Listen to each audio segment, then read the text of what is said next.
Tout ça, cette tendance, c'est pas Julia qui va dire le contraire, puisque vous l'observez sur la toile en permanence. Tiens, aujourd'hui, bonne et mauvaise nouvelle. On commence par Twitter. On commence par la mauvaise nouvelle, on commence par Twitter. Après Facebook, c'est Twitter qui constate des failles dans sa sécurité. Alors comment ça se passe sur les réseaux sociaux ? Évidemment, c'est la panique. C'est-à-dire quand on vous dit que d'un seul coup, vos données ne sont plus sécurisées, on parle évidemment de milliards d'abonnés, donc c'est très compliqué. Le géant du web demande à tous ses utilisateurs tout simplement de changer son mot de passe. Tout le monde doit le faire. Simple mesure de précaution, c'est précisé entre guillemets, mais c'est quand même, ça arrive après la découverte d'un bug dans le stockage de nos données personnelles.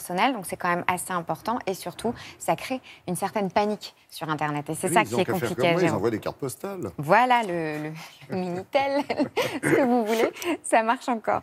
Et alors, vous parliez de sens, de quête de sens, et notamment dans le milieu professionnel. C'est la bonne nouvelle du jour, Laurence. C'est ce projet qui s'appelle Nouvelle École. C'est un podcast mis en ligne vraiment par un jeune homme qui veut changer les choses, parler de la reconversion professionnelle, mais dans le bon sens. L'idée, c'est de répondre à une question universelle qu'on se pose tous. Comment faire pour avoir une vie épanouie ? On a tous besoin d'avoir la réponse. Lui, il tente d'y répondre en interviewant des passionnés qui ont la particularité d'avoir changé de vie. Littéralement, d'avoir osé la reconversion professionnelle, d'avoir osé tout plaquer pour tout changer, pour tout transformer et pour travailler dans un domaine qui les passionne plutôt que dans un domaine où ils vont gagner beaucoup d'argent.